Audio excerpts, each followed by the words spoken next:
Máš jeden byt a skončí ti nájomca, tak ti ten biznis model padol na 100%, lebo máš len jeden byt. Keď máš 3 byty, tak nepredpokladám, že by ti v 3 bytoch nájomcovia skončili v rovnaký čas, hej, čiže... Ty máš akú stratégiu, že teraz máš tých 22 bytov, že ešte to chceš ďalej rozširovať? Môj cieľ je maximalizovať to na maximum, takže pokiaľ budem schopný nakupovať, tak budem stále nakupovať a budem kumulovať tie nehnuteľnosti. Niekto mi hovoril teraz nedávno, že táto štatistika nie je dobrá, ale že je lepšie sa opýtať operátora, že koľko sa tu hýbe čísel. To vôbec neviem, to je nejaký nový hack, čo budem musieť prezistiť. Stále zákonodárca chráni nájomcu v tomto smere, pomerne dosť prísne, to je bohužiaľ u nás stále nadstavené. V posledné obdobie si na Slovensku všímam, že je zvýšený záujem o investovanie do nehnuteľností a väčšina ľudí, ktorých stretávam, tak behnú do investícií do nehnuteľností tak bezhlavo a zabúdajú možno na nejaké kritériá, ktoré by bolo hodné zvážiť. Ja som si pozval veľmi zaujímavého hostia, Erika Minára, ktorý je realitný investor a expert. Erik, vitaj. Ahoj, čau. Ktorý by vám ozrejmil nejaké know-how, ktoré treba sledovať pri výbere nehnuteľnosti a ako to teda funguje jemu. Erik vlastní koľko bytov? 22. Aktuálne? Aktuálne to je 22 bytov. Čiže je to portfólio o hodnote? No, v podstate základom je moja excelovská tabuľka, tam je to všetko napísané krásne, ale bude to cez 3 milióny eur, určite to bude, no, teraz. OK, takže myslím, že to je človek na slovo vzatý a uvidíme teda, aké know-how povie, že čo uvidíme, čo z toho vznikne, no, okay. Hádam niečo podnetné a zmysluplne povieme našim divákom. A ja som teda Marek Bohunický a som zakladateľ projektu Bystrý investor a pomáham ľuďom s budovaním majetku a otvárať dvere možno aj k investičným nehnuteľnostiam a preto som aj v kooperácii s Erikom, aby sme ľuďom prinášali stále väčšiu a väčšiu hodnotu. Tak, poďme na to. Poďme na to. OK.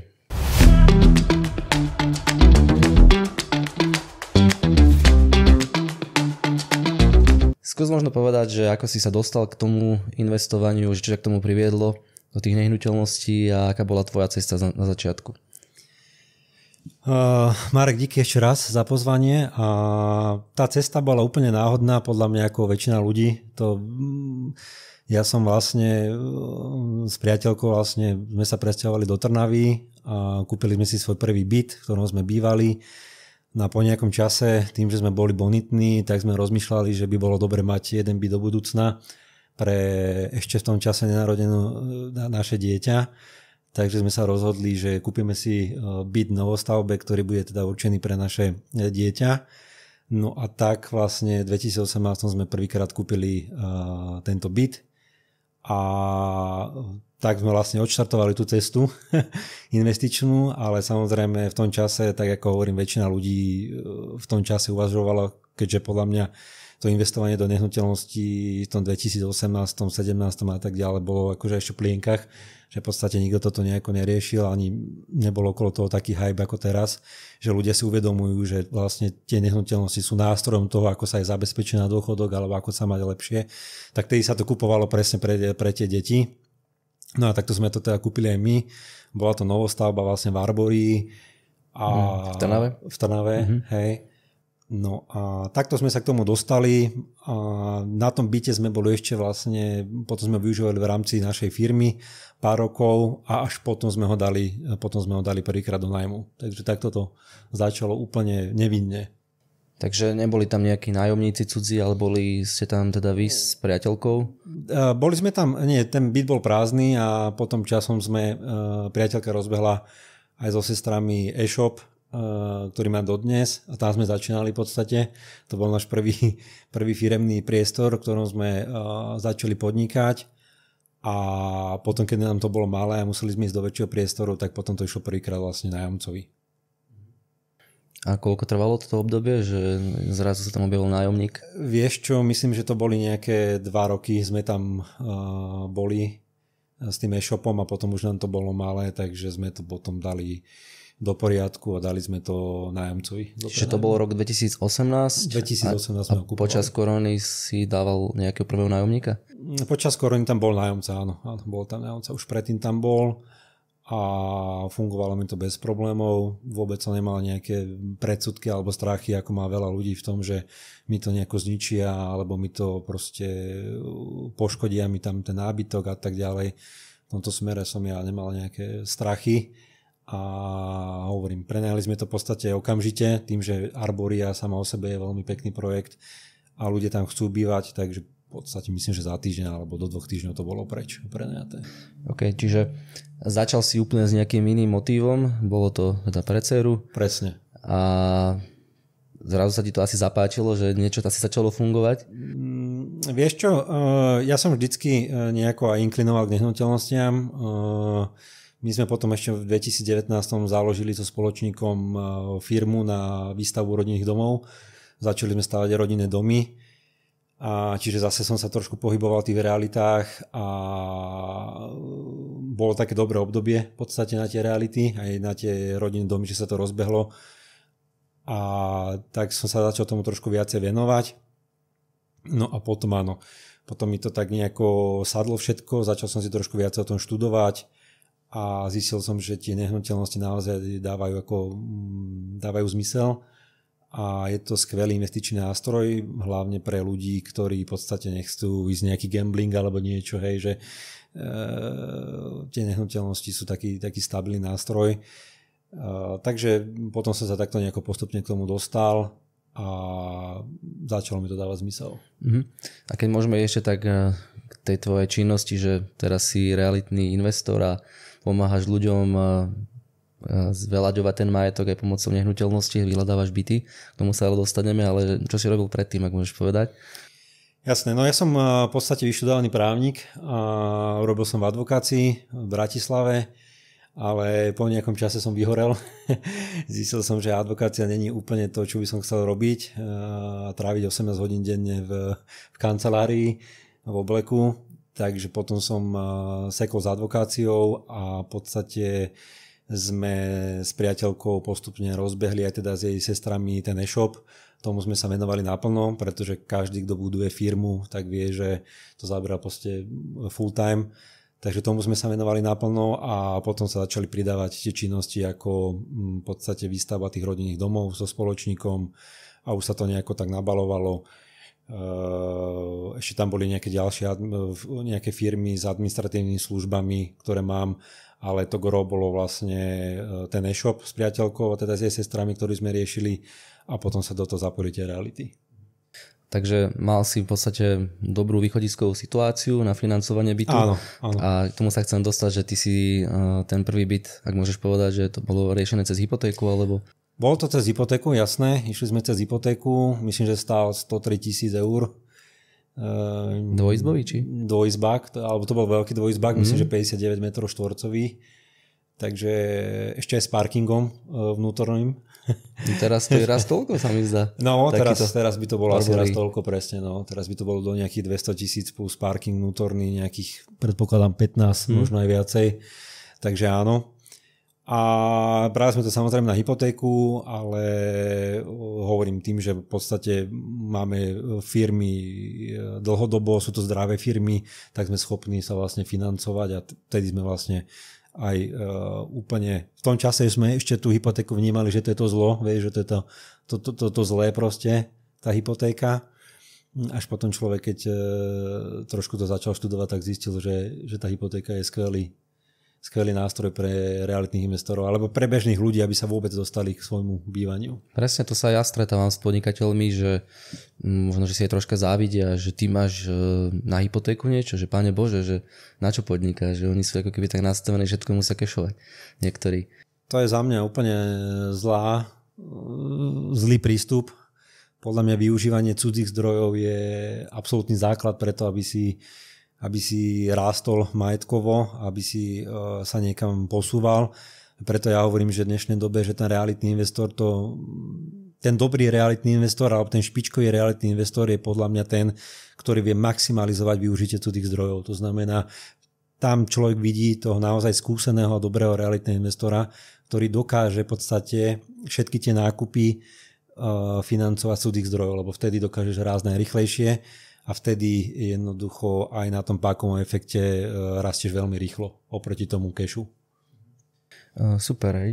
Toto si môžeme potom prejsť bližšie a skúsme sa vrátiť k tomu bytu, že bolo teda obdobie 2020, bol to teda prvý nájomník, začal si mať nejakú pozitívnu skúsenosť a zrazu teda na začiatku, keď sme sa rozprávali, že 22 bytov, že skús povedať, ako si dostal k tomu druhému, ako si zvažoval a ako si postupoval a prečo bola motivácia to rozširovať? Tá motivácia bola samozrejme mať sa dobre na dôchodku a možno aj skôr, pretože som zistil, že tie nehnuteľnosti mi dávajú možnosť a priestor ako naozaj budovať majetok, budovať ho zmysluplným a takým konzervatívnym spôsobom. To znamená, že nie je to nejaká ruleta, hej, teda, že je to buď alebo, ale viem systematicky, čo robím tie kroky systematicky a na základe toho proste som schopný nakupovať tie nehnuteľnosti. Takže potom nejako v podstate, keď sme stávali tie domy, tak začal som sa, hovorím, o tie reality viacej zaujímať a v podstate som si naštudoval teda, že ako to funguje, ako sa dá využiť tá hypotéka vo svoj prospech a tým, že som bonitný a mal som viacero zdrojov, príjmov, tak sme si doma aj sadli s priateľkou a povedali sme si, že poďme to skúsiť a že uvidíme, že nič strašné sa nemôže stať, v najhoršom teda buď nedostaneme tú hypotéku, alebo kúpime zle a potom to proste časom predáš. Takže sme sa do toho pustili. Musím ťa trošku zastaviť, že mal si vtedy aj nejakú inšpiráciu, že nejakého slovenského investora alebo zahraničného, alebo si niečo študoval v tom čase?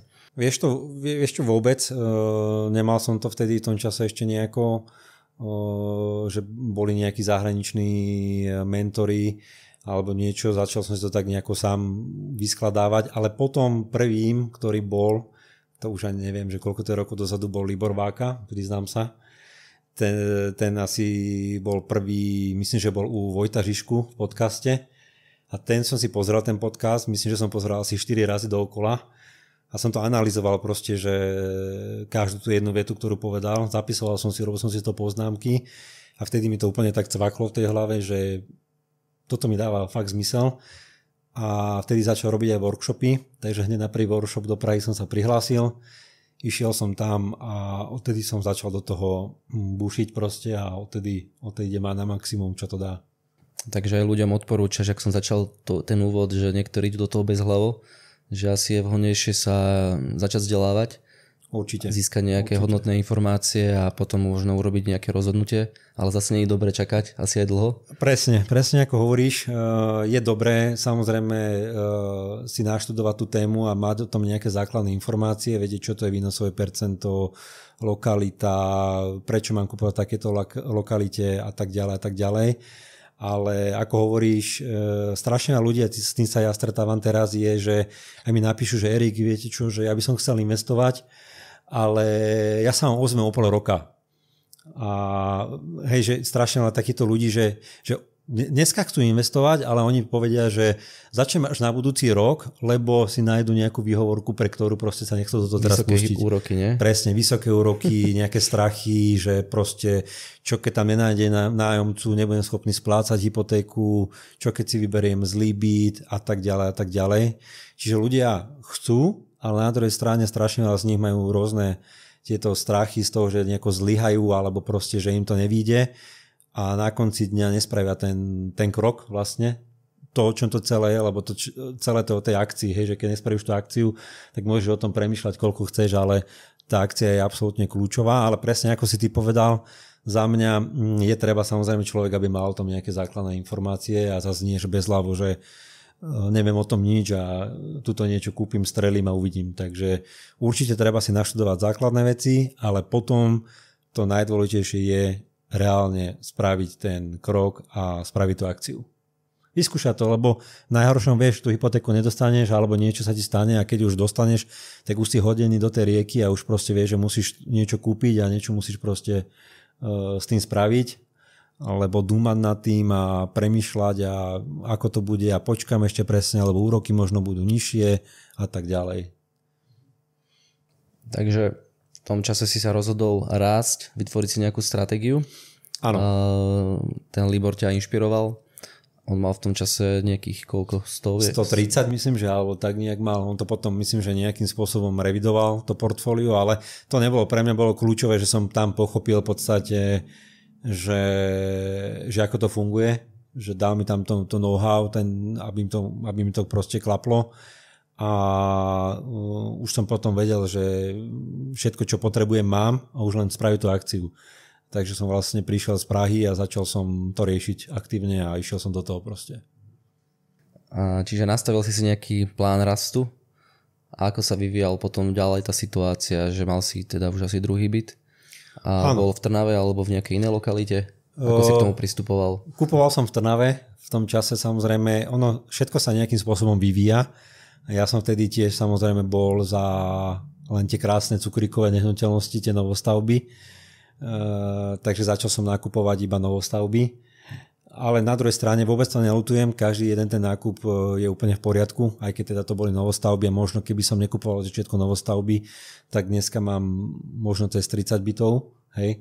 Ale vôbec to neľutujem, každý jeden ten byt, ktorý som kúpil, bola dobrá kúpa s odstupom času. A áno, začal som nakupovať novostavby a už to proste išlo. Už som sa tomu venoval naplno. To znamená, chcel som mať aj, alebo mal som vytvorený systém, to znamená hneď kúpim, prenajmem a aby som mal ten cash flow proste čo najskôr. Hej, že nebol som taký, že teraz kúpil som to a teraz som pol roka dúmal, že ako to zariadím a niečo podobné. Hej, zarezervoval som to a už som vedel proste, že nakupoval som veci, všetko, majstrov som, všetko, čo bolo treba, som riešil, aby keď ten byt dostanem do rúk, tak som vedel automaticky a hneď s ním pracovať a obsadiť ho čo najskôr nájomcami.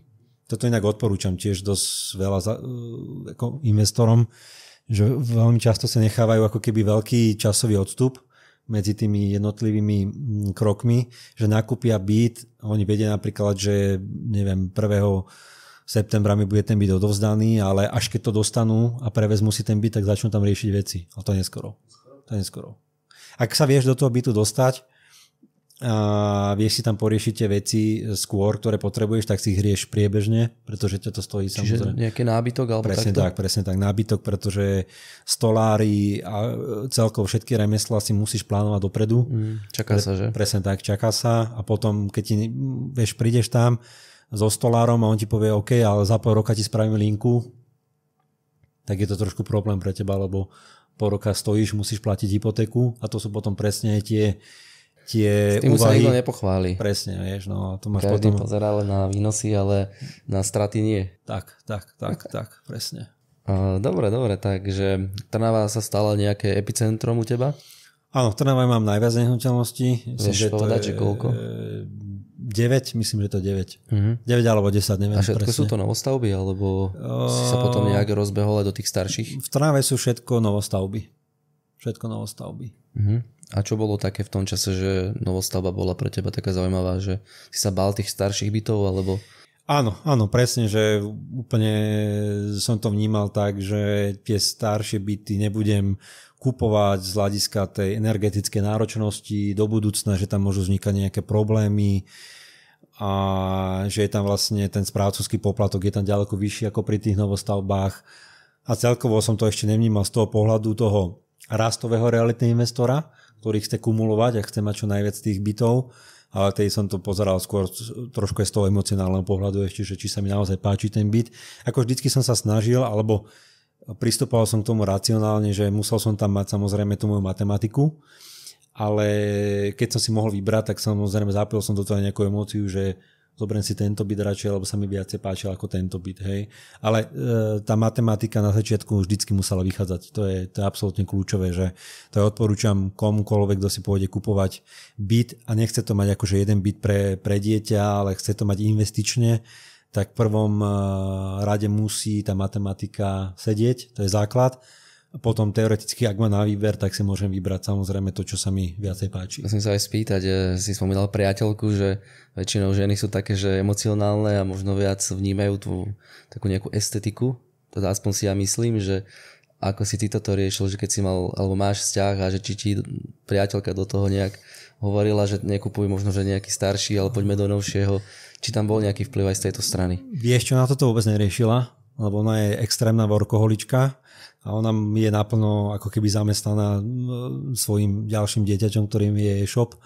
Čiže na toto ona nemá absolútne čas. To, čo jedine ona rieši, je v tých novostavbách riešila šťastí interiér, to znamená, ako má vyzerať tá kuchynská linka a takéto detaily, ale momentálne teraz už v podstate sa do toho vôbec nezapája a vlastne všetko si to organizujem sám, lebo ja nemám čas na to, kým ona by tam prišla. Ale prečo to hovorím, že keď toto budú pozerať nejakí ľudia, tak môže tam byť vplyv tých partneriek alebo partnerov. Každý, napríklad muži sú skôr možno že analytickejší, že číselní a ženy sú takí, že emocionálnejšie tvory. To je pravda. A môžu pozerať napríklad vázičky a tuto sa mi páči, tamto. Je to tak, nie? Je to tak. To, na čo by som ja použil naše priateľky, je samozrejme, presne majú nejaký ten cit pre ten dizajn a pre ten homestaging, že keď ideš dávať už ten byt vlastne do prenajmu a nemáš vôbec ako keby trošku to dizajnové nejaké cítenie alebo niečo a máš partnerku, tak je super si ju tam samozrejme zavolať, že nech ti to tam nejako uprace, nachystá ten homestaging, lebo áno, tie ženy majú ďaleko väčší cit pre to a hlavne strašne veľa ľudí, aj to vidím stále na fotkách, podceňuje ten homestaging. Že dajú proste do prenajmu fotky bytu, ktorý je pomaly, není ani uprataný, nemá to tam proste dušu, nemá to tam nejakú tú emóciu. A potom ja dám taký istý byt, úplne rovnaký, ako dá niekto druhý, vypýtam si ešte vyššie nájomné, ako on a som schopný ho i hneď prenajať. Ale to je preto, že proste ten človek tam príde, ten nájomca tam príde a cíti sa tam dobre a to je to, čo rozhoduje potom pre toho nájomcu. Čiže áno, odporúčal by som, že pokiaľ človek si to nevie nejako zabezpečiť, ten homestaging a má nejakú priateľku alebo niekoho, kto mu pomôže, tak... Skús možno, ja teda asi viem, čo znamená ten homestaging, ale skús tak v jednoduchosti nejaké titulky, keď budem dávať, že by rozumeli ľudia, čo je homestaging. Jasné, no to je to v podstate nachystanie toho priestoru, hej, pre toho záujemcu, to znamená dám tam proste ten nábytok, doladím tam proste tie detaily, kvetinky, vázičky, závesy, nachystám tam nejako, spravím tomu pekné, kvalitné fotky, že naozaj, že fotky sú veľmi dôležité, lebo ten prvý kontakt toho človeka vlastne, keď si to prezerá, tak sú tie fotky. Že to je jak nejaká zoznamka, že ideš na zoznamku, pozeráš ženy presne. A zrazu, že swipe doľava, doprava, zrazu pozeráš byty a niekto vyzerá pekne. Musíte to zaujmuť, vieš. Ale zase tak. Môžeš to pekne nafotiť a to ideš tam, že bože, že to čo je, jak to vyzerá, deje sa to? U mňa sa to nedeje našťastie na mojich bytoch, lebo ja sa dávam na to extrémne pozor, ale deje sa to z toho pohľadu, že ja keď idem na nejaký byt sa pozrieť, tak niekedy tie byty vyzerajú úplne inak. A často napríklad taká jedna z menej slušných praktík by som povedal, aj realitných niektorých maklérov je, že ti dajú fotky napríklad, ktoré máš nejakú novostavbu. Architektonické?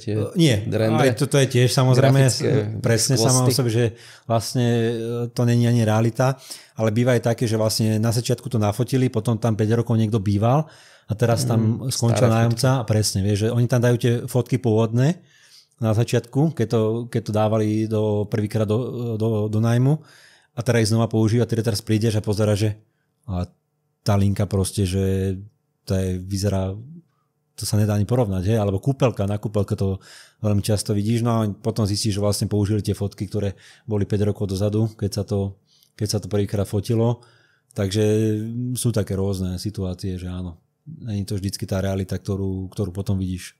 Takže stretávaš sa s nekalými praktikami nejakých či už ľudí alebo realitných maklérov, ktorí skrášľujú tú vizualizáciu tých bytov. Áno, býva aj to, bývajú presne, ak ty si povedal, čisto, že vizualizácie a v podstate sú to len vizualizácie toho priestoru a je tam potom pôvodný stav, ale väčšinou to vidíš z toho inzerátu, ale sú samozrejme dobrí, kvalitní realitní makléri, bez pochyby, ale osobne mám skúsenosť skôr, že sa stretávam s tými horšími realitnými maklérmi, musím to proste povedať, ale je to tak. Myslím si, že tu chýba tu aj nejaká stavovská organizácia, vieš, ktorá by proste kontrolovala tých maklérov To sa nedeje a po ďalšie, vieš, zajtra ráno sa zobudíš a chceš byť maklér a nemáš problém. To znamená, nie je to nejaká licencia, nie je to nejaká prax alebo reálne niečo, čo by som musel spraviť s nejakými skúškami. Tam čo treba vlastne? Musíš mať vysokú školu a mať realitné nejaké zázemie, skúsenosti alebo... Máš vysokú školu, myslím, že právnickú alebo ekonomickú alebo stavebnú a tedy nemusíš v podstate mať žiadnu prax. Alebo máš... Ale to je na založenie realitky, nie? To je na výkon realitnej činnosti. Výkon realitnej činnosti. No, lebo to je vlastne, myslím, že remeselná alebo viazaná živnosť. To znamená, dostaneš živnostenské oprávnenie a môžeš podnikať. A potom je, myslím, že stredoškolské vzdelanie, tam je nejaká prax. Hej. Ale reálne tá kontrola presne tých maklérov alebo niečo je nulová, žiadna. A preto bohužiaľ sa stretávaš... Že nie je nejaký dohľad, keď povedzme, že ako finančník, že tam kontrolu Národná banka Slovenska, tak není nejaký kontrolor. Presne. Čo je nejak zvláštne, keď si zoberieš, lebo zober si, že tí makléri v podstate robia s väčšou hodnotou. S najväčšou hodnotou vlastne, lebo väčšina ľudí, vieš, keď predáva alebo nakupuje v živote, tak je to pre nich najväčšia investícia života. Takže v podstate ten človek, ktorý by to mal zastrešovať, a je to ten realitný maklér, tak ten by mal byť ako keby pod tým najväčším dohľadom, si myslím, lebo on, vieš, ti zabezpečuje pravdepodobne tvoju najväčšiu transakciu života. Takže to mi príde také... Kontrolujú 50-eurové mesačné sporenia, keby predávaš milióny. Presne. Vieš, že keď si to rozobereš na drobné, tak zistíš, že to je zvláštne, také, že v podstate...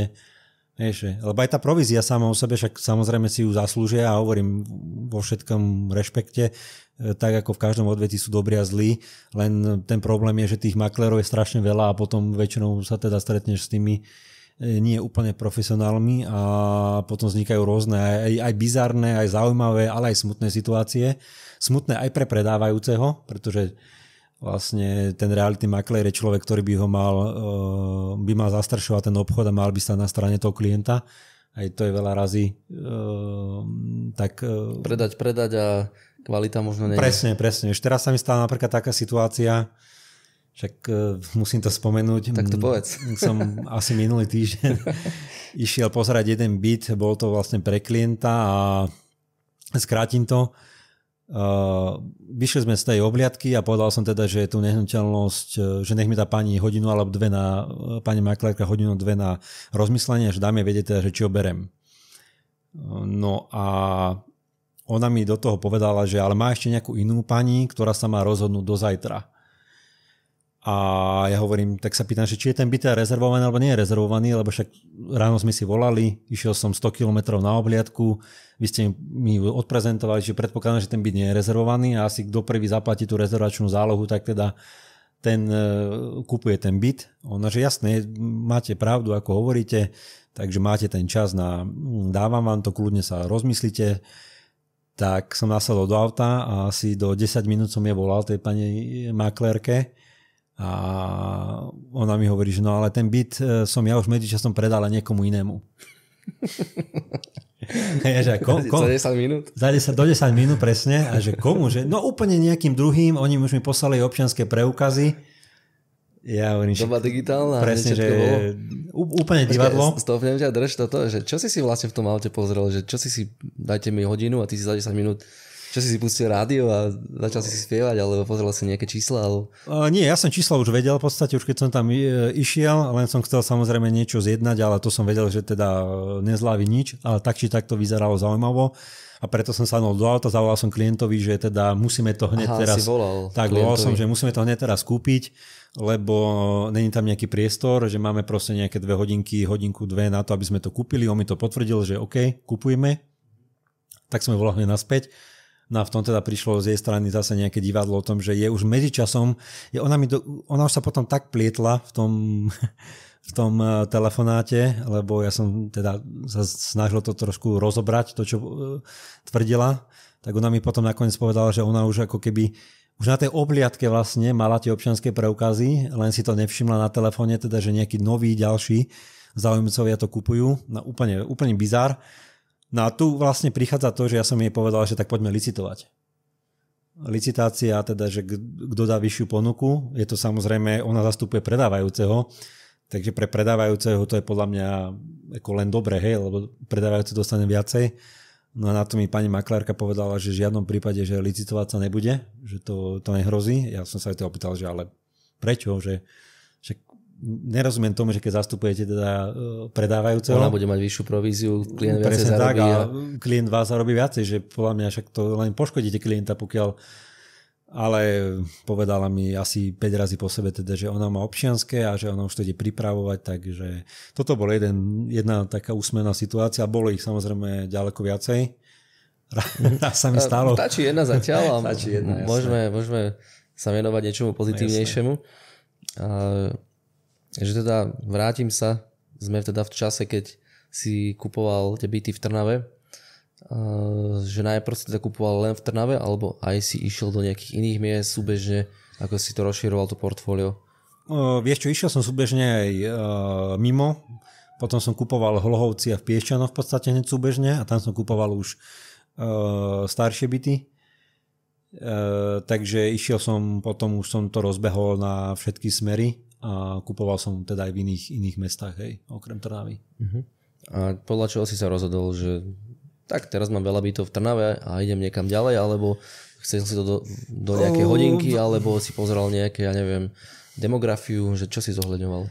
Ja som hneď na začiatku samozrejme si uvedomoval, že nemôžem nakupovať iba v Trnave, že tá Trnava už bola vtedy drahá na to, aby som tam kúpil všetky byty. A ani som nechcel mať samozrejme všetky byty v Trnave. V rámci diverzifikácie samozrejme som chcel aj iné mesta, takže hneď ako som začal riešiť Trnavu, tak som sledoval aj iné mestá. Ja som si dal taký okruh, že 100 kilometrov, aby som mal tak hodinku a pol dojazd maximálne. A začal som sondovať, ale fakt som chodil úplne všade. Chodil som aj hore smerom na Prievidzu, smerom na Žilinu, na Záhorie, dole som chodil, čiže na všetky smery. Dosť som si to ako sondoval, strašne veľa som najazdil, lebo som chodil reálne do tých miest aj pozrieť, že aby som trošku vedel mesto, vlastne alebo fabriky nejaké. Presne. Ja som reálne, ako vždycky som tam išiel pozrieť tú nehnuteľnosť, ale mával som taký, že 20-30 obhliadok za deň. Hej, že to úplne... 30 obhľadov za deň? Hej, dával som si, že... Potom som zistil, že to je strašne veľa. To 24 hodín má deň a čo si išiel každú pol hodinu? Áno, presne, jak si povedal. Každú pol hodinu som mal nalinkovanú nejakú obhliadku. Potom som zistil, že to úplne nedáš, lebo presuny, samozrejme niekto mešká a tak ďalej. Ale takto som to robil a sondoval som pomerne dlho všetky tie mestá, no a potom som si nejakým spôsobom začal aj vyberať. Teda a nepozeral si internet, že nejakú demografiu, počet ľudí, vývoj, alebo to bolo len, že si tam došiel? Nie, pozeral že si sa nadýchol, že tak tu to bude. Nie. Jasná vec, že treba si spraviť tú základnú analýzu. Som si spravil, či už je to technickú, alebo teda samozrejme demografia a tak ďalej. Čiže prvá vec, čo by si pozeral, alebo odporúčil ľuďom, je, že pozrieť si na nejakej štatistickej stránke, že či to mesto nejak rastie? Určite je dobre sledovať tú demografiu. Je to aj viacerí ľudia, teda mainstreame o tom hovorili, že teda áno, tá demografia je dôležitá. Dneska to je také trošku, síce nie je to úplne presné, lebo bohužiaľ stalo sa, čo sa stalo na Ukrajine, a prišlo nás sem strašne veľa Ukrajincov. Ja sám prenajmám, myslím, že 4 alebo 5 bytov Ukrajincom.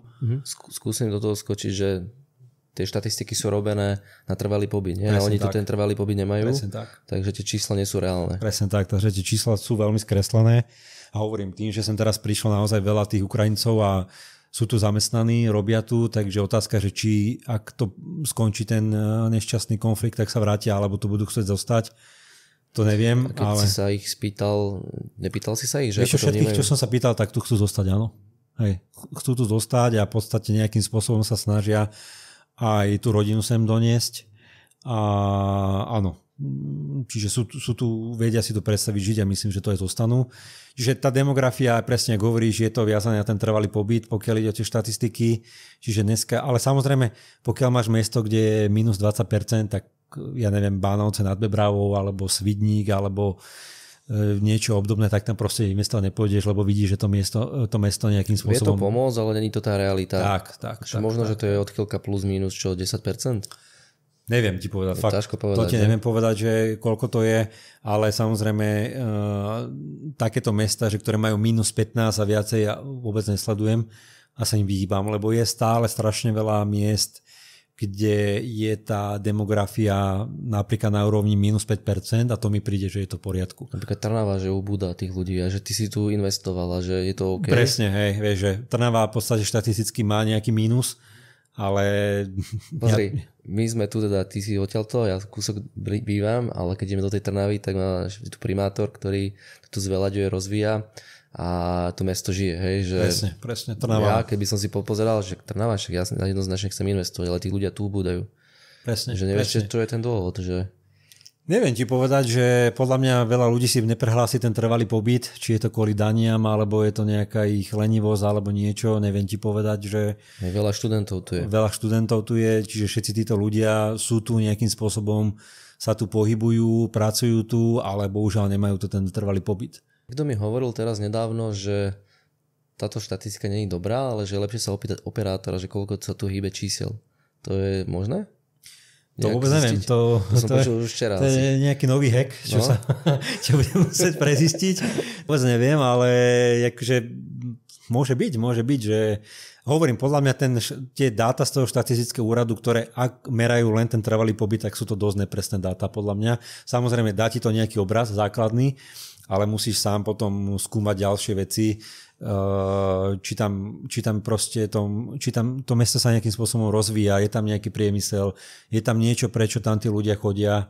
Skúsil by som zastaviť, že aby tí ľudia, takí tí začiatoční väčšinou to môžu pozerať, že ak to mesto bude klesať, že čo to znamená, že ja ten byt kúpim a klesá mi to mesto nejak, že zrazu má 60 000 a po posledných 10-20 rokov kleslo, ja neviem, o 10 000 dole, že čo to znamená, že ja si kúpim byt a nebudem mať komu predať? Alebo že čo sa môže stať? To je tiež otázne. Samozrejme, jedna vec je, aký je tvoj investičný horizont. Ja si myslím, že keď kúpiš teraz byt a najbližších 5 až 15 rokov ti takéto nič nehrozí. Samozrejme, ak to není úplne nejaká oblasť, povedzme, že kde je ten úbytok extrémny a tí ľudia naozaj nemajú dôvod tam zostávať, tak to by som možno neriešil napríklad handlovú, hej. Že v handle kúpiš podľa mňa za 40 000 pomaly dvojizbak, ale ja viem, už keď som to sám preveroval aj s nejakými miestnymi realitnými maklermi, tak oni mi sami povedali, že to je mŕtve mesto. Že tam ľudí vozia autobusmi, aby vôbec za pracou tam proste robili. Hej. Čiže to mesto naozaj umiera a do takéhoto mesta by som nešiel ani s investičným horizontom 50 rokov, napriek tomu, že tie nehnuteľnosti sú tam extrémne lacné. Ja som počul jedného nemenovaného investora slovenského realitného a on hovoril, že ak takáto lokalita, tak zvýšiť to výnosové percento, zvýšiť to nájomné, ale tak to si nevybereš, nie? Že poviem si, dobre, nebude 500 € nájomné, ale dám si 700, však tam tí ľudia na to nemajú, nie? Nájomne si nevybereš, to je trhové, o tom rozhoduje trh, takže s nájmom nespravíš nič. Jedine, čo vieš na vstupe, to znamená pri kúpe. No pri kúpe vieš, musíš to kúpiť s veľkým diskontom. To znamená, že keď ten byt stojí povedzme 50 000 a ty ho kúpiš za 25 000, to znamená, kúpiš ho za 50% kúpnej ceny, z nejakých dôvodov sa ti to podarí, tak môže nad tým rozmýšľať, že či to dáva zmysel. Lebo tejto výnosové percento je veľké a vieš dohnať tú stratu, ale hovorím, to by som možno v nejakom investičnom horizonte 5-10 rokov, ale ja by som osobne to vôbec nešiel asi, že do takéhoto niečoho, že fakt stále je podľa mňa veľa dobrých aj okresných, aj krajských miest na Slovensku, že kde vieš investovať, a preto by som to nejako... Takže pozerá demografiu, teda pomôcť s demografiou, ale čo je také druhé kritérium, ktoré zohľadňuješ? Lokalita. Hovoríš okresné, koľko tisíc? Ja väčšinou investujem od 20 000 plus, ale napríklad Galanta nemá 20 000 a Galanta je super okresné mesto, ale pomerne drahé už teraz. Ale myslím, že okolo 15 000 a napríklad Galanta má aj pozitívnu demografiu a určite by som tam bez problémov kúpil investičný byt. Hej. Čiže zase záleží. Základ je plus 20 000 a samozrejme sú potom nejaké výnimky, ktoré nesplňajú toto kritérium, napríklad tých 20 000, ale dáva mi zmysel tam investovať. A podľa čoho je, že 20 000? To znamená, že tam tí ľudia ako keby žijú, je tam väčšia schopnosť prenajať to, alebo čo je tých 20 000 znázorňuje? Tých 20 000 podľa mňa znázorňuje, že to už je mesto v nejakého rozsahu, ktoré má nejaké služby, má nejaký priemysel, hej, že sú tam ľudia, ktorí sa naozaj zdržujú, je predpoklad, že tam tí ľudia aj budú existovať, to znamená, nie je to nejaká dedinka alebo niečo, odkiaľ tí ľudia budú odchádzať. Ono záleží samozrejme potom aj, to je veľmi dôležité, že komu prenajímaš, vieš. Lebo keď tvoja cieľovka že budeš nakupovať iba nadpriemerné, krásne novostavby, tak predpokladám, že tam budeš sa dostať nejakých manažérov, nejakých veľmi bonitných ľudí. A keď kúpiš napríklad novostavbu drahú v nejakom menšom okresnom meste a budeš cieliť na takýchto ľudí, tak áno, môžeš mať problém, lebo títo ľudia, u nich je predpoklad, že sa môžu sťahovať do väčších miest. Ešte nejakí manažéri, študenti, proste nejakí ľudia, ITčkari a podobne, týchto môže lákať. Ale pokiaľ budeš kupovať priemerné byty a budeš ich ponúkať normálnym priemerným nájomcom strednej a nižšej vrstve, tak tá nemá úplne ekonomický ako keby dôvod a nedáva im to úplne zmysel odchádzať do nejakých väčších miest, vieš. Poviem úplne taký príklad, že máš, predávačku v obchode v okresnom meste, ona nejakým spôsobom existuje, žije v tom meste, má tam nejaké sociálne vzťahy a prečo by ona mala odísť napríklad do hlavného mesta, hej, za 10 rokov, kde sa jej životné náklady zdvojnásobia a bude zarábať o 200 eur viacej. Ona nemá nejaký dôvod, prečo by sa mala sťahovať, vieš. Čiže záleží zase, že na koho cieliš. Ja cielim na strednú vrstvu, na normálnych proste ľudí, u ktorých nepredpokladám, že by nejakým spôsobom mali tendenciu alebo záujem sa presúvať do hlavného alebo krajských miest. A v takom prípade si myslím, že som ako keby viac v pohode ako tí ľudia, ktorí kupujú nadštandardné byty a potom samozrejme sa snažia ich prenajať aj ľuďom, ktorí majú nadštandardné príjmy. OK, takže hovoríš ideálne mesta na 20 000, to je také nejaké druhé kritérium. Ktoré ďalšie kritéria sleduješ pri tých bytoch? Je to lokalita. Mimo nájomcov, samozrejme zatiaľ. Je to lokalita, lebo v každom meste máš horšie a lepšie lokality. V každom meste. Ako myslíš, že štvrť v meste? Presne tak. Ulice. Vieš. V každom meste máš nejakú štvrť, ktoré ľudia chcú bývať a radi tam bývajú a máš nejaké ulice, na ktorých úplne bývať nechceš.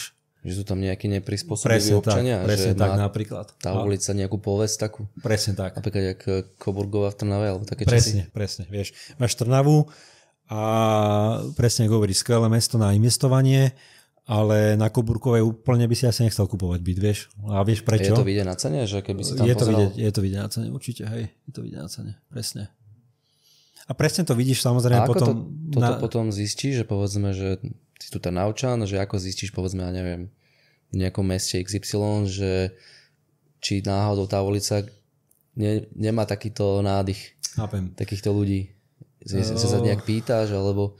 Áno, vyslovene sa pýtaš, robí si prieskum, treba zavolať maklérom, samozrejme musí zavolať viacerým maklérom, musia to byť makléri, ktorí pôsobia v tom meste a musí si to verifikovať. Zavoláš jednému, opýtaš sa, napríklad nájdeš na tej ulici, samozrejme nájdeš nejaký byt, ktorý je lacnejší oproti iným bytom, tak začne sa samozrejme dopytovať, že na ten byt, potom sa samozrejme spýtaš na tú lokalitu. Musíš predpokladať, že ten maklér, ktorý inzeruje ten byt a predáva ho, tak ti povie, že to je dobrá lokalita. Lebo... On je ovplyvnený tými peniazmi, že to chce predať a musí hľadať asi nestranné. Presne tak.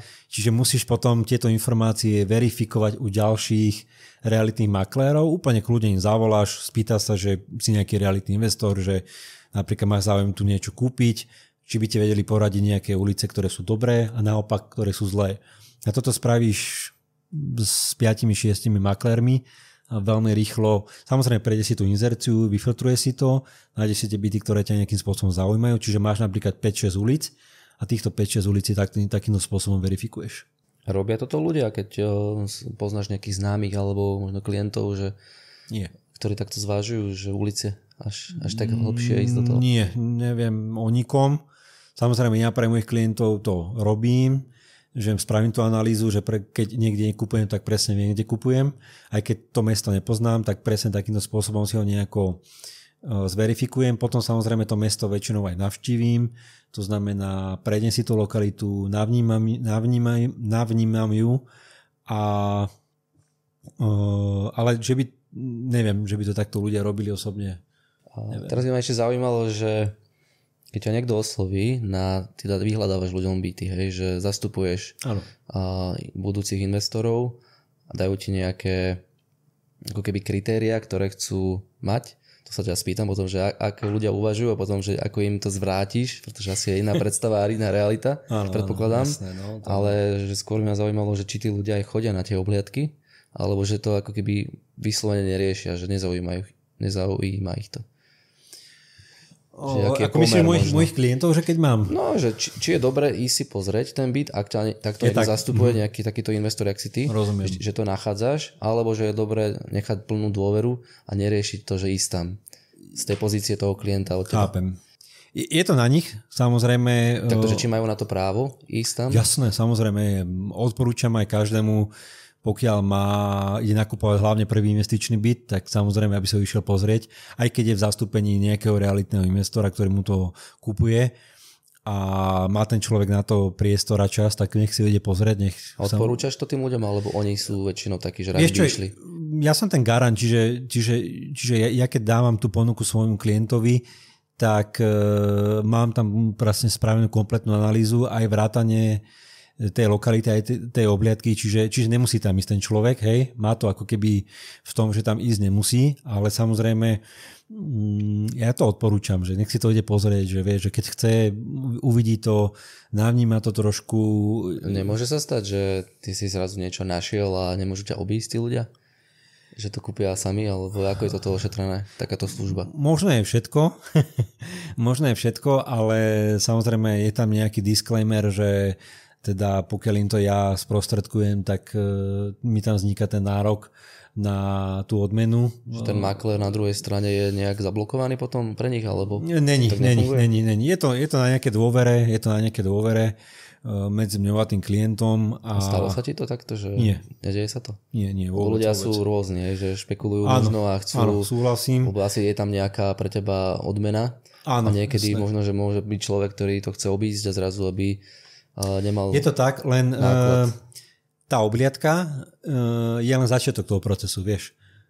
Potom je tam samozrejme, ja garantujem celý ten proces, to znamená od vyhľadania tej obhliadky, rezervácie tej nehnuteľnosti, potom kontroly vlastne všetkých tých vecí, ktoré súvisia s tým nákupom, samotnej kúpnej zmluvy, až po proces vlastne odovzdania bytu do nájmu, s tým, že človek si môže u mňa ako keby objednať potom aj správu toho bytu. Čiže vlastne on keby ma obišiel na začiatku, tak celý ten proces má ešte pred sebou, aj to financovanie. Že ty zistíš, vlastne. Že ten človek je vlastne že bezbranný, tak ani to nemá tendenciu spraviť asi tak. Že? Áno. Tak tí ľudia to robia preto, že buď to nevedia a chcú to dať proste niekomu, že kto teda má s tým nejaké skúsenosti, alebo sú to ľudia, ktorí na to nemajú čas vyslovene, to znamená, je to bonitný človek, ale nemá čas chodiť na obhliadky, vyhľadávať proste v inzercii, riešiť, vyjednávať a tak ďalej.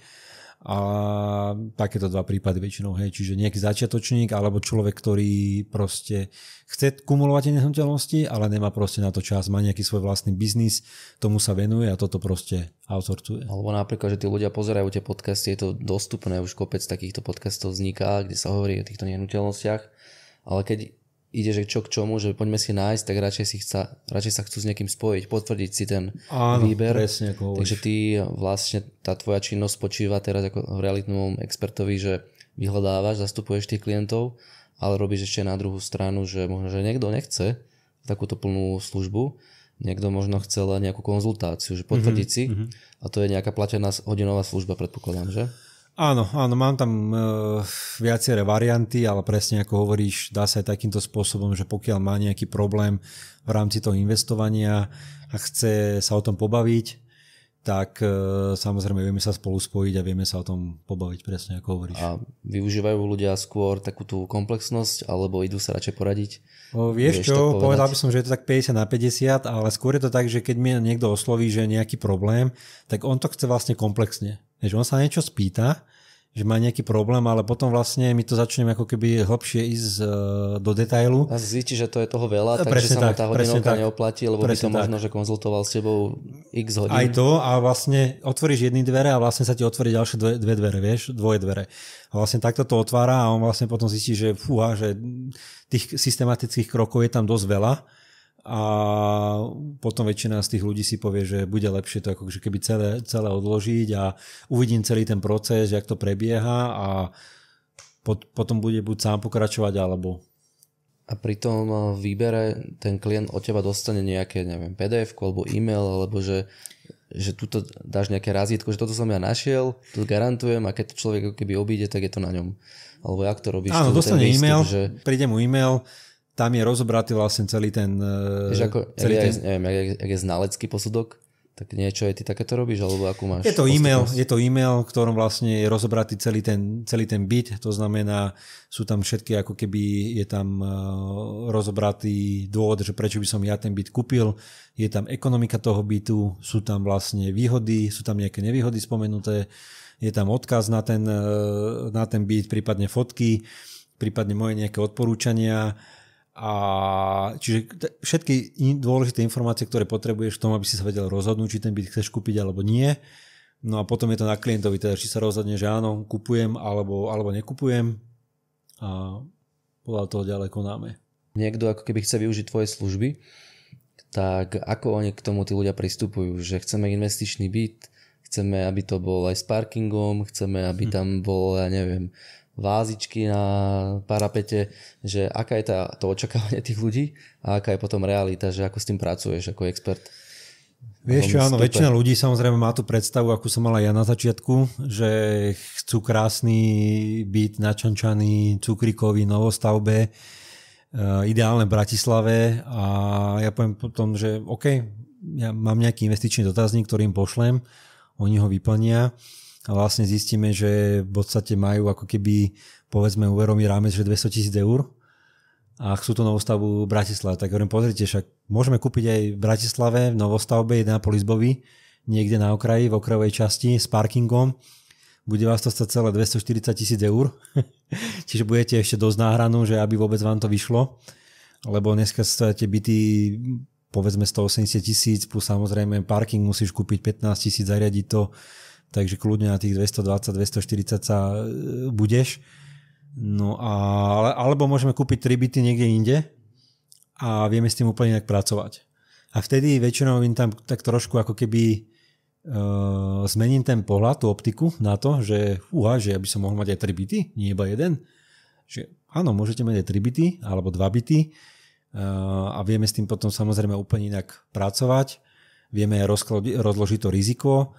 A vtedy začnú tie otázky, že a ako by som mal 2 byty a 3 byty a môžem mať aj v nejakom inom meste, ako to je v Bratislave, lebo stále majú, hovorím, tí ľudia tie strachy, že vlastne musím kúpiť len v Bratislave alebo nejakom inom veľkom krajskom meste. Všetko ostatné sú alebo nie sú správne investičné rozhodnutia. Nie je to aj tak, že tá Bratislava môže mať aj problém, že tam je príliš veľa ľudí, veľa bytov, veľa viacej ľudí než bytov a možno, že to nevieš prenajať aj tam? Nemáš info, jak to tam funguje? To neviem, ale minimálne viem, že si na trhu s veľkou konkurenciou, vieš. To znamená, že musí sa pripraviť na to, že dáš si na prenájom, povedzme v tvojej lokalite, že ideš prenajímať, vyhodíš si inzeráty a zbadaš tam 50 inzerátov krásnych novostavieb, ktoré sú fakt načečkané. A teraz ako musíš s tým tvojim bytom byť tak na taký úrovni, že aby si bol schopný ho prenajať. Hej? Že pokiaľ si myslíš, že prenajmeš napríklad nejaký nezariadený byt alebo niečo a chceš pýtať to trhové nájomné, ktoré tam majú tie krásne novostavby, ktoré sú zariadené do poslednej vázičky, tak to je problém, vieš. Čiže musíš vnímať aj to, že tá konkurencia v tej Bratislave je veľká. Ale samozrejme áno, aj tí ľudia, ktorí sú tam, tí záujemcovia, samozrejme je tam iný trh, takže A povedzme, že ja tak ako z takéhoto laického hľadiska, že pozriem teraz na nejakú stránku, kde si viem tieto nehnuteľnosti pozrieť, napríklad, že dám, že Šamorín je to pri Bratislave a ja keď som to pozeral, tak je tam asi jeden byt na predaj. Ale tých nájomných, akože... Je veľa, hej. Je tam, že není ich tam, že 50, ale možno, že 5. Čo mi to značí? Že mesto má viacej obyvateľov, ale málo ponúk, aj na predaj. Že je to OK, alebo není to OK? No keď tam máš 5 bytov na prenájom, tak je to super samozrejme. Jeden na predaj a možno 5 alebo na prenájom. No, tak to znamená, že tam není v podstate nič. Tam není konkurencia, tak, že viem tam nejak hýbať s tou cenou vyššie? Áno, samozrejme, tam, kde máš nižšiu konkurenciu, to je pre teba výhoda. To je jedna z tých vecí v rámci technickej analýzy, že snaží sa nájsť, pokiaľ si teraz na strane už prenajímateľa, tak sa snaží nájsť samozrejme mesta, kde máš menší počet bytov ponúk, pretože logicky tým pádom máš nižšiu konkurenciu a máš dominantnejšie postavenie a vieš si ako keby viacej vypýtať. Hej? Lebo čo počúvam ľudí, takže Ježiš, že tuto je len 2 byty sa tu prenajímajú, že není toto vnímaný ako opačný, že ten problém, že práve, že to je to, kam by mali ísť tí ľudia? Presne tak. Pokiaľ ja mám malú konkurenciu, tak je to pre mňa výhoda, pretože ja viem, ako keby som väčší na tom trhu a viem teda s tým trhom viacej pracovať. Alebo aj tú referenčnú, samozrejme, krivku pre tých iných. Vieš, že keď tam máš 3 byty, tak tí ľudia si vedia pozrieť, že na tých 3 bytoch, že aký je nájom, a keď tam máš 50 bytov, tak samozrejme ten rozsah tam máš úplne iný. Takže áno, pokiaľ nájdeš mesto, kde máš proste 3 byty na prenájom a vychádza ti to, tak je to super pre teba ako pre prenajímateľa.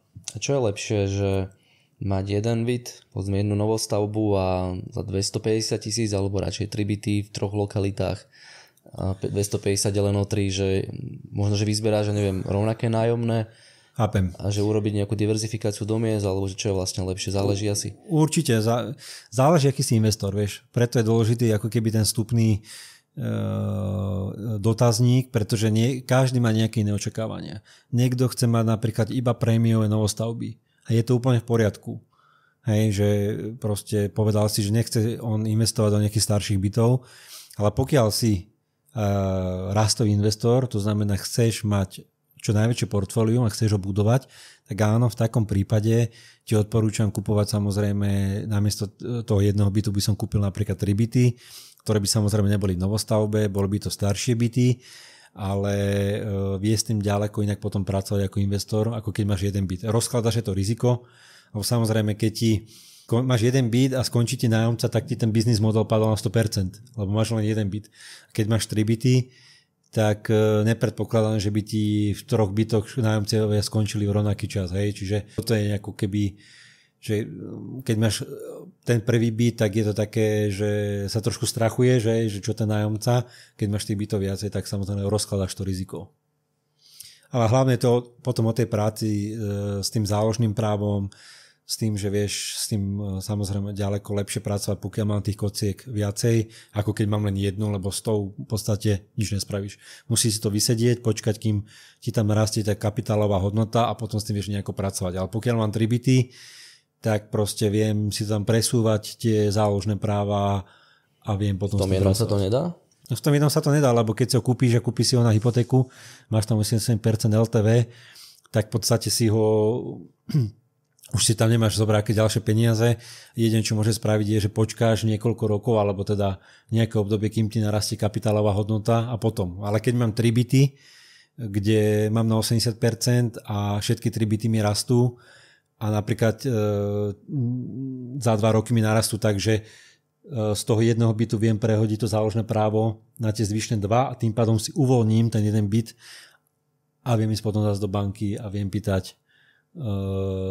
Ty využívaš 100% takto, že tento model, alebo dáš vlastné zdroje? Dá sa využívať aj 100% cudzie zdroje. Že áno, využívam 100%, teraz keď sa dá, tak idem 100% cudzie zdroje. Veľa ľudí rieši to, že my nedáme tých 100%, jednak sa boja založiť niečo, alebo potom, že vychádza tá splátka na hypotéku vyššie. Pretože to je 100% na hypotéka, že čo je vlastne... Záleží asi aj od bytu? Záleží od bytu, od investora, záleží, či si schopný ísť na negatívny cash flow, niekto je schopný, alebo niekto ti povie, že automaticky nie, ale musíš mu to dovysvetliť, že prečo to dáva zmysel ísť na nejaký negatívny cash flow. To znamená, že tie náklady, ako keďže investor musí doplácať ešte. Áno, že doplácaš ale rast toho kapitálu bytu prinesie presne. Viac, len človek ich nemá hneď teraz tie peniaze. Presne tak. A to je, že kde nás je balans, že to je v závislosti od nejakého investora, že niekto nemá na doplácanie. Presne tak, no ty musíš vedieť, že aká je tvoja finančná situácia a keď vieš, že napríklad môžeš doplácať povedzme 150-200 eur mesačne a vieš, že si v pohode stále, že máš na to a dáva to potom zmysel investičný aj matematikou, tak áno, poďme do toho, ale keď si na tom tak, že proste není si schopný doplácať ani euro, tak samozrejme potom do toho nechod, lebo budeš mať potom samozrejme aj bude ťa to psychicky trápiť a môže to proste vyvolať tvoje negatívne emócie, bude sa báť o to, tak v takom prípade by som do toho nešiel. Takže záleží, aká je tvoja finančná situácia. Čiže sledovať to výnosové percento, ale aj čo som pozeral, že nejaký graf, tuším z Národnej banky Slovenska, že ktoré lokality najviac rastú počas posledných dekád a ktoré teda najviac a najmenej, tak tuším Nitriansky kraj je najmenej, čo som pozeral, a potom je tuším Bratislavský ako najviac, hej. Tak Bratislava logicky. Tam je zase kompenzovaná cena. Áno, presne. Že sa to tam až tak neopláca. Tak Bratislava je drahá, presne tak. Bratislava je drahá a jednoducho tamto výnosové percento je. Teraz sú síce úroky možno 3,5, niekde aj menej, takže... Ale nie je lepšie, akože aj si budem doplácať nejakých 100, 200, 300 eur, ale viem, že ten bratislavský kraj rastie rýchlejšie, či nie?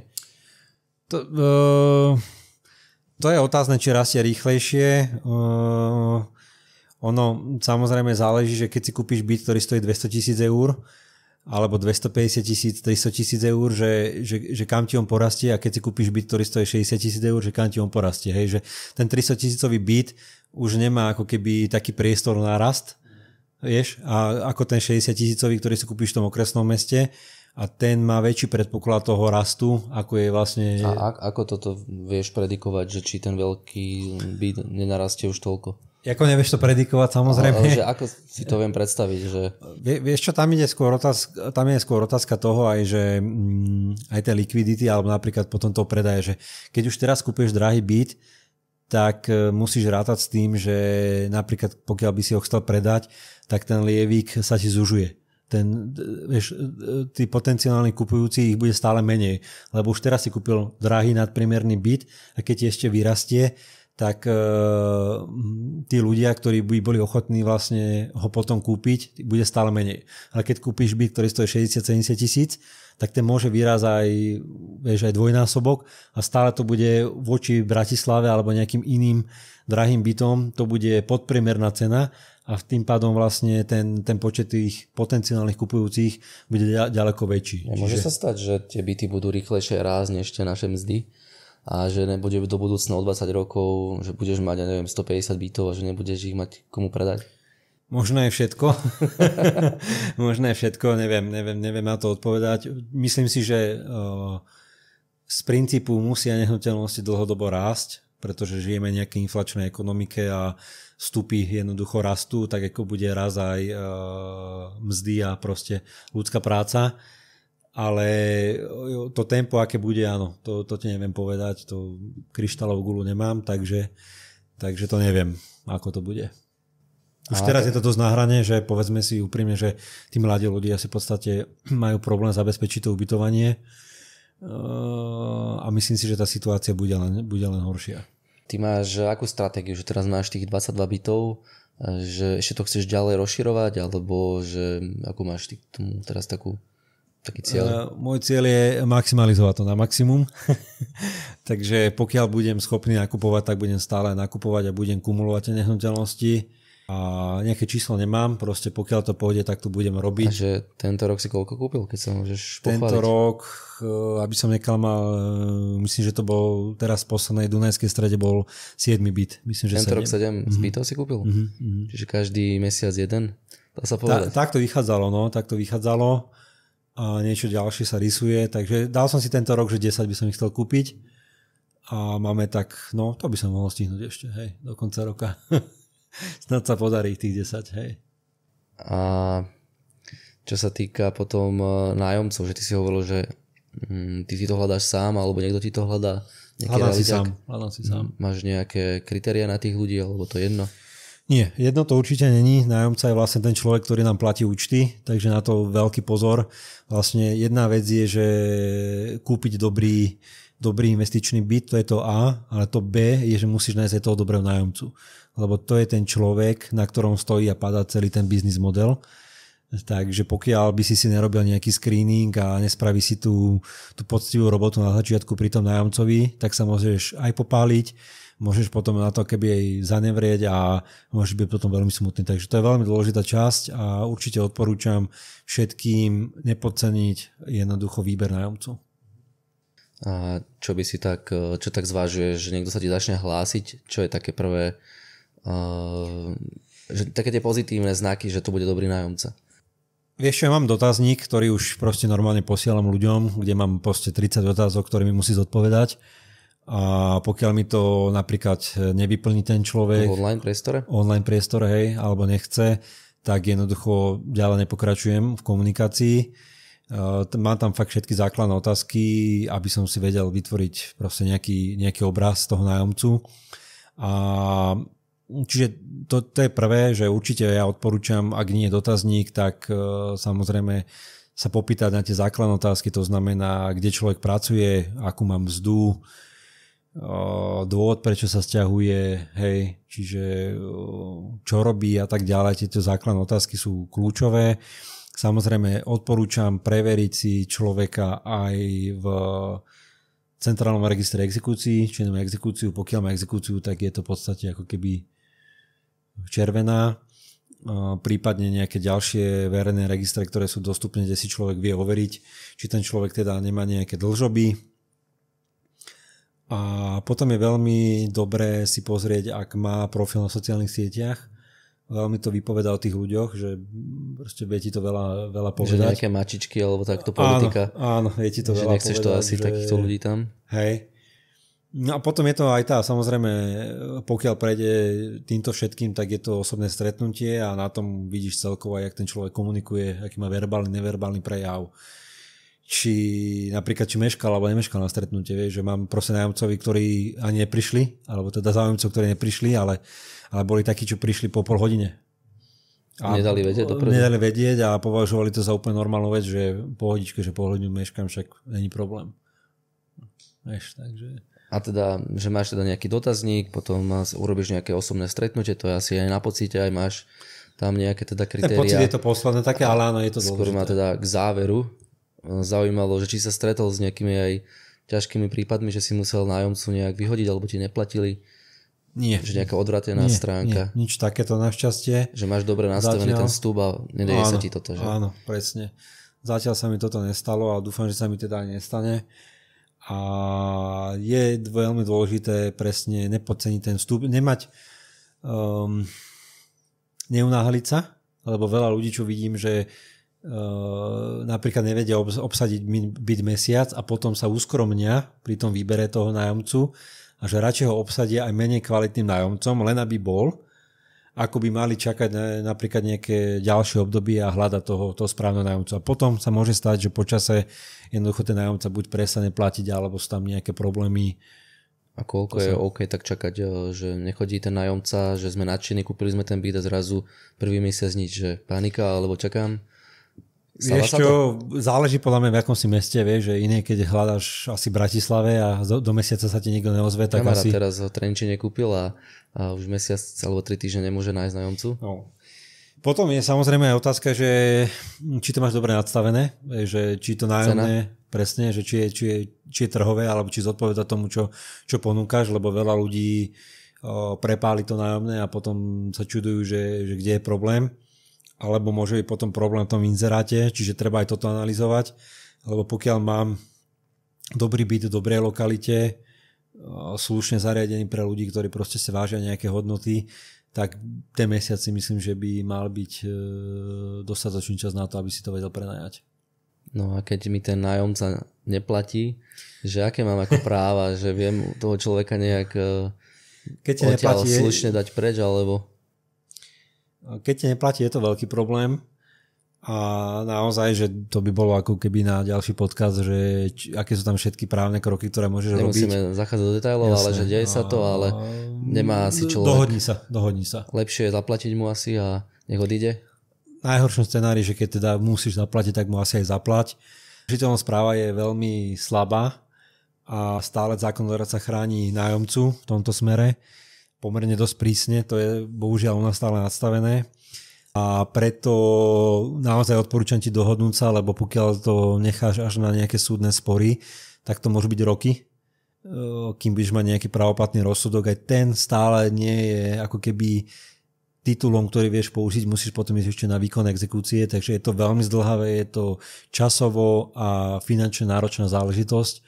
Preto odporúčam sa dohodnúť s tým nájomcom a nejakým spôsobom ho poslať ďalej. OK. Necháme nájomníkov tak, dajme to na druhý diel, okay. Ale ešte ma k záveru zaujímalo teda, že teraz máš ich 22 bytov, ideš raz ďalej a že tá aktuálna splátka je koľko? To sme asi ešte neriešili. Aktuálna splátka je vysoká, ale neviem ti to povedať presne, lebo by som ťa klamal, ale mám to v excelovskej tabulke zapísané. Že je to čo na 5,000 eur a viac? No je to viacej už. Je to viacej ako 5,000 eur.